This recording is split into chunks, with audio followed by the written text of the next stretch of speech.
राधे राधे दोस्तों। और मेरे चैनल XYZ कहानी में आपका एक बार फिर से हार्दिक स्वागत है। और देखिए, इस चैनल पर मैं आपके लिए बहुत ही सुंदर सी कहानियाँ लेकर के आता रहता हूँ। तो आज भी मैं आपके लिए जो कहानी लेकर के आया हूँ, बहुत ही अच्छी और शिक्षाप्रद कहानी है।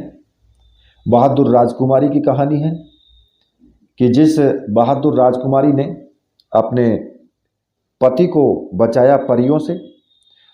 तो ये एक परी कहानी भी है। देखिए, एक बार की बात थी कि एक जगह पर दो राजा राज्य करते थे। उनका जो राज्य था वो बराबर बराबर था। मतलब कि उनमें से एक राजा के एक जो बहुत सुंदर बेटा था और दूसरे राजा के एक सुंदर बेटी थी। जैसे कि पहले टाइम में राजा हुआ करते थे कि भाई एक की सीमा यहाँ पे है, दूसरे की सीमा वहाँ पे है। तो उनका राज्य जो था वो पास पास में ही था और दोनों के एक बेटा और एक के बेटी थी। तो दोनों बेटा और बेटी उनके सुंदर भी थे। अब दोनों राजाओं के जो बच्चे थे वो शादी के लायक हो गए। तो इसलिए उन्होंने क्या किया कि राजा ने अपने बच्चों के लिए उनके लिए जीवन साथी को ढूंढने के लिए जो लोगों को भेजना शुरू कर दिया। अब किस्मत की बात कि दोनों राजाओं के दूत आपस में मिले और बातचीत के बीच में जो है उन्होंने एक दूसरे को अपना अपना उद्देश्य जो वो दोनों ने बताए। अब उन दोनों को ये सुनकर के बड़ा आश्चर्य हुआ जब उनको ये पता चला कि दोनों के बाहर जो निकलने का जो उद्देश्य है वो एक ही है कि भाई उसको लड़के के लिए लड़की चाहिए और दूसरे को लड़की के लिए लड़का चाहिए। शादी का उद्देश्य है उनका। अब दोनों राजा भी आपस में एक दूसरे के टक्कर के थे। तो इस तरह से जो है राजकुमार और राजकुमारी का जो जोड़ा था वो बहुत अच्छा बनता था। जब राजाओं ने अपने अपने दूतों से बातचीत की और उनकी बात सुनी तो उन्होंने आपस में बात की और दोनों ने क्या किया, शादी को जो तय कर दिया। अब एक दिन जो तय किया गया था उस दिन दूल्हा जो है वो दुल्हन के घर पहुंचा और शादी की सभी रस्में जो थी वो शानदार तरीके से पूरी की गई। आखिर भाई राजा के लड़के की शादी थी और उधर राजा की लड़की की शादी थी। वो राजकुमारी थी, वो राजकुमार था। लेकिन उनकी खुशियों पर एक बादल छा गया। उनकी खुशी जो थी वो बहुत कम समय के लिए थी।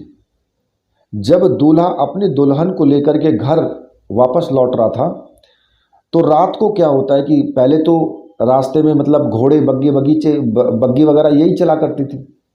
तो अब रास्ते में जो रात हो गई तो रात को क्या हुआ कि रात में जो वो एक बगीचे में वो सब लोग रुके। अब इत्तेफाक से क्या हुआ कि वो जो बगीचा था वो परियों का था।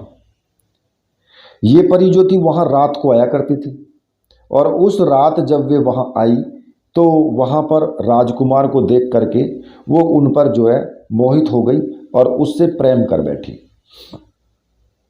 अब उन्होंने उसको अपना बनाने का सोच लिया परियों ने। तो उन्होंने उस पर ऐसा जादू डाला कि वो मौत जैसी गहरी नींद में सो गया, वो जो राजकुमार था।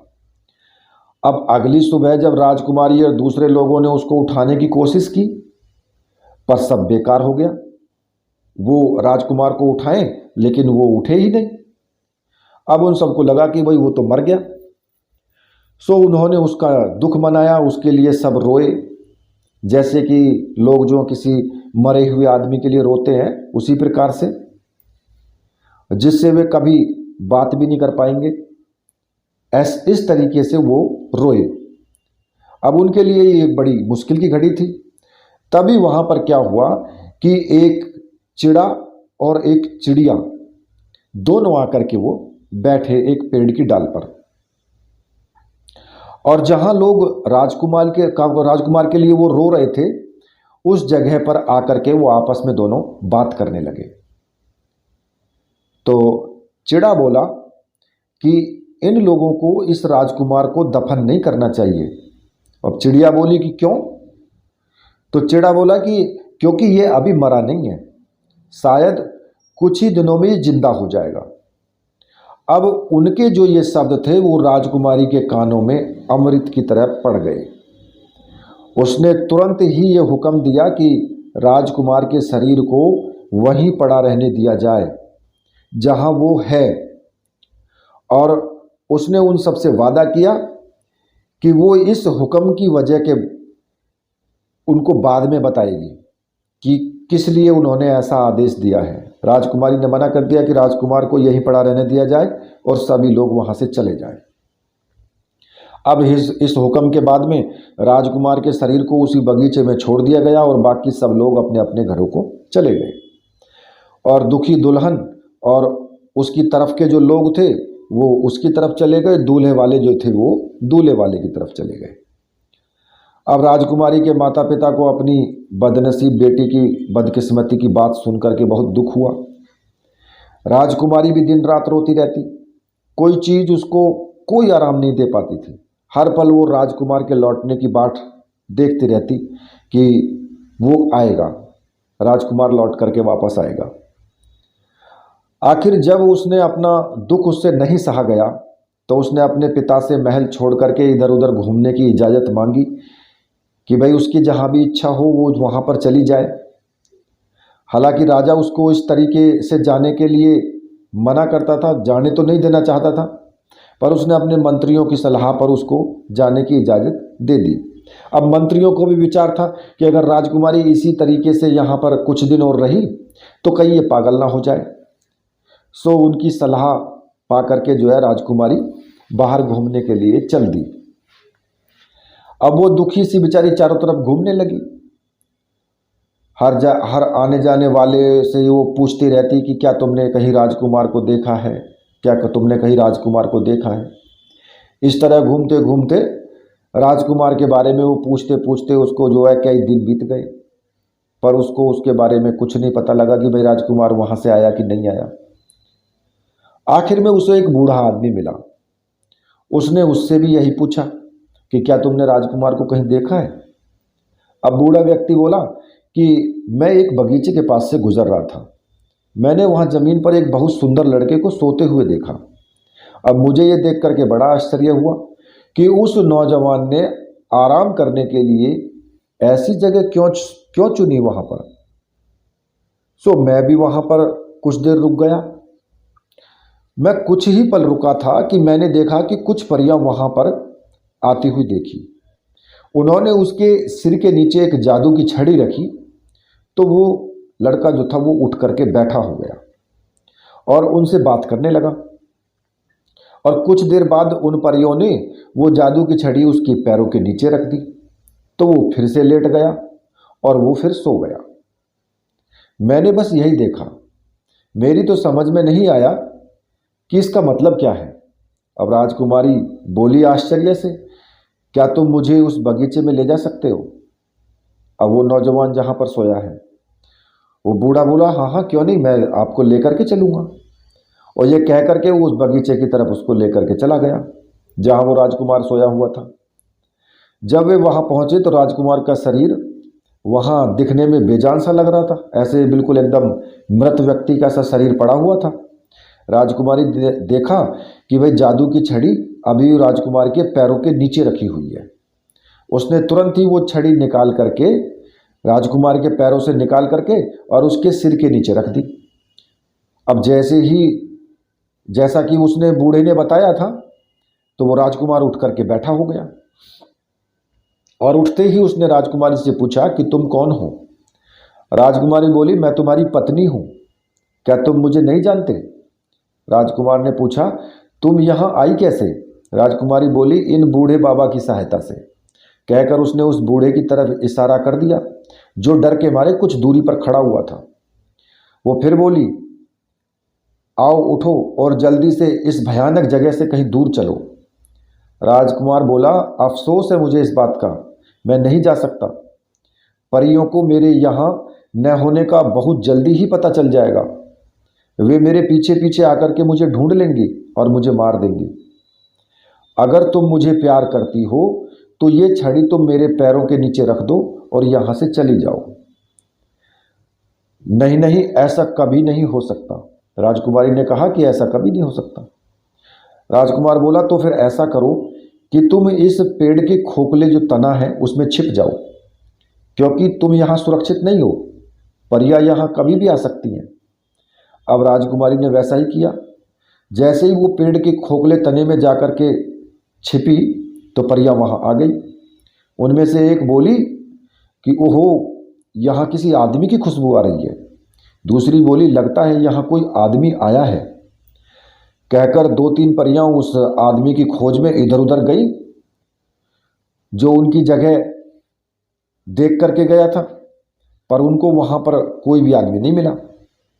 उसके बाद उन्होंने राजकुमार को जगाया जगाया और उससे पूछा कि क्या वह किसी आदमी को जानता है जो उसके पास आसपास आया हो या आसपास घूम रहा हो। राजकुमार ने साफ मना कर दिया। उसने कहा कि वो किसी ऐसे आदमी को नहीं जानता, ना ही उसके पास कोई आदमी आया है यहाँ पर। तो वो बोली, पर हमारा पक्का विश्वास है कि यहाँ कोई आदमी आया था, क्योंकि आदमी की खुशबू हवा में फैली हुई है। कोई बात नहीं, हम कल यहाँ से छोड़ करके दूसरी जगह पर चले जाएंगे। सो अगली सुबह परियों ने सारा बगीचा देखा, क्योंकि वो बगीचा बहुत बड़ा था, और अपने लिए कोई दूसरी जगह उन्होंने ढूंढ ली जहाँ उनको लगा कि भाई यहाँ कोई आदमी नहीं आ पाएगा। जब वे वहाँ नहीं थे तो जब वो परियां वहाँ नहीं थी तो राजकुमार ने राजकुमारी से कहा कि प्रिय, अब तुम क्या करोगी? वे मुझे किसी दूसरी जगह ले जाएंगी और मैं फिर तुम्हें कभी नहीं देख पाऊंगा। अब बहादुर राजकुमारी बोली कि नहीं, ऐसा कभी नहीं होगा। तुम देखना, मैं कुछ फूल इकट्ठा करूंगी।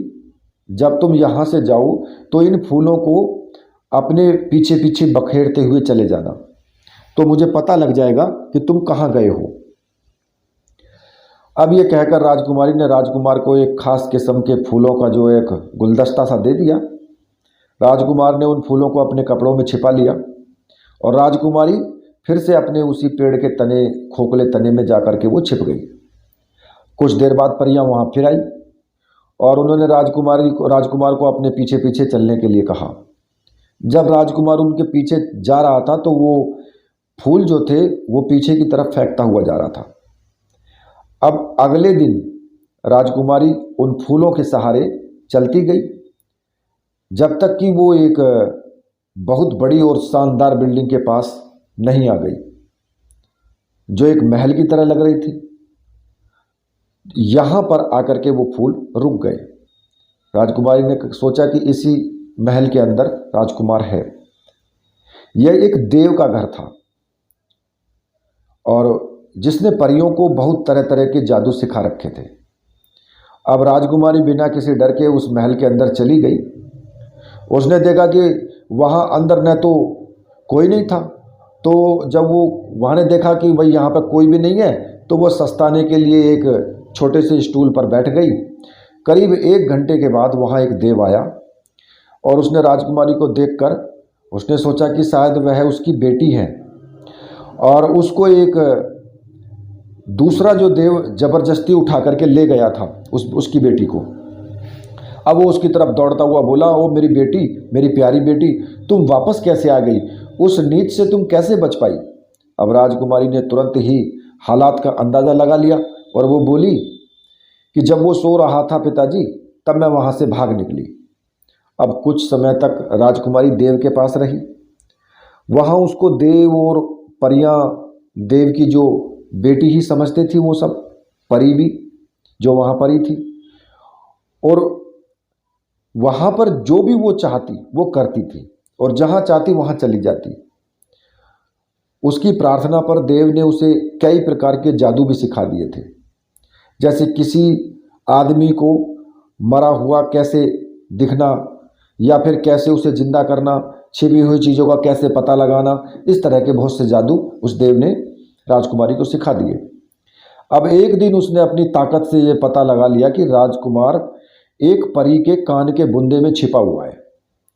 अब उसने यह बहाना बनाया कि वो बुंदा उसको बहुत पसंद है, इसलिए वह उसको पहनने के लिए दे दिया जाए। अब पहले तो परी ने काफ़ी कुछ नानुकर की, पर वो तो देव की बेटी थी और देव की बेटी होने के नाते उसे जो है उस बुंदे को देना पड़ा। लेकिन उस शर्त पर उसने बुंदा दिया कि भाई उसको वो अगले दिन वापस दे देगी। अब राजकुमारी इस बात पर राजी हो गई। जैसे ही परी ने अपना बुंदा उसको दिया और वो वहाँ से चली गई परी, तो राजकुमारी ने अपने जादू से राजकुमार को उसमें से बाहर निकाल लिया। अब राजकुमार ने बाहर आते ही इधर उधर देखा, तो राजकुमार ने उससे पूछा कि क्या तुम मुझे पहचानते हो या तुम मुझे नहीं जानते? मैं तुम्हारी पत्नी हूँ। तुम्हारे लिए मैंने अपने पिता का घर छोड़ा, तुम्हारे लिए मैंने उस बगीचे में जाने की हिम्मत की जिसमें तुम लेटे हुए थे, तुम्हारे लिए मैंने देव के मकान में घुसने की जरूरत की। क्या तुम मुझे नहीं पहचानते? राजकुमारी बोली, आओ चलें, मैं तुम्हें अब बताऊंगी कि तुम्हें करना क्या है। देव और उसके सब आदमी यह समझते हैं कि मैं उसकी बेटी हूँ, जिसे कोई दूसरा देव उससे ज़बरदस्ती छीन करके ले गया था। अब मैं तुम्हें अपने पिता देव के पास लेकर के जाऊंगी और उससे कहूंगी कि जब मैं उस भागने वाले देव से बचने की कोशिश में भाग रही थी तो तुम मुझे मिल गए। तुम्हारी सुंदरता देख करके मैं तुम्हारे ऊपर रीझ गई और मैंने तुमसे शादी कर ली। मैं उसको यह भी बताऊंगी कि तुम एक शाही खानदान के हो, इसलिए वो हमारी शादी को मान लेंगे। जब वो ये सुनेगा तो वो बहुत खुश होगा। तुम डरना नहीं, आओ और देखो कि हमें क्या करना है और आगे फिर देखते हैं कि क्या होता है। अब राजकुमारी की बात ठीक निकली। पिता देव अपनी बेटी की शादी की बात सुनकर के बहुत खुश हुआ। उसने अपने बेटी की शादी की खुशी में एक बहुत बड़ी दावत दी, जिसमें उसने सारी परियों को बुलाया। अब राजकुमार और राजकुमारी देव के पास कुछ हफ्ते तक आनंद से रहे। फिर राजकुमार ने देव से अपने माता पिता से मिलने की और राजकुमारी को भी उनसे मिलवाने की इच्छा प्रकट की। हालांकि देव उन दोनों को अपने पास ही रखना चाहता था, पर फिर उसको राजकुमार को घर जाने की इजाज़त देनी पड़ी। उसने उनके लिए बहुत सारी भेंट की जो चीज़ें थी वो इकट्ठी करके उन्हें साथ साथ रख दी और जल्दी वापस आने के लिए कहा। और बहुत सारी चीज़ों के साथ उसने उनको एक जो है छोटा सा पलंग भी दिया, और वो पलंग ऐसा था जिस पर कोई भी बैठ जाता तो उसको वो मनचाही जगह पर पहुंचा देता था। उड़ने वाला पलंग था वो। ये राजकुमार और राजकुमारी के लिए बहुत ही काम की चीज़ थी। उन्होंने उस पलंग पर अपना जो थोड़ा बहुत खजाना था वो भरा और उसके ऊपर बैठकर देव और सारी परियों को विदा कह करके राजकुमारी अपने पिता के राज्य में वापस चले आए। और वो जल्दी ही वहाँ पहुँच गए उड़ करके, क्योंकि राजा की बेटी घर वापस लौट आई थी और उसका पति भी मरा नहीं था, वो जिंदा था, ठीक था और उसके साथ था। सो उस दिन महल में ही नहीं बल्कि इस पूरे शहर में बहुत सी खुशियां मनाई गई। तो देखिए, ये एक बहादुर राजकुमारी की कहानी है जिन्होंने परियों से अपने पति की रक्षा की। परियों ने उसके पति को कैद में कर लिया था और किस बहादुरी के साथ में अपने पति को उसने छुड़ाया। तो इसलिए कभी भी संकट के समय में व्यक्ति को अपना धैर्य और साहस नहीं खोना चाहिए, हमेशा धैर्य और साहस से काम लेना चाहिए। तो देखिए, जिन भाइयों को कहानी अच्छी लगी है वो कहानी को लाइक ज़रूर करें, कमेंट करें और चैनल को सब्सक्राइब करें। और अगली कहानी फिर आपके लिए मैं लेकर के उपस्थित होता हूँ। तब तक के लिए मेरे साथ बोलिए आप राधे राधे।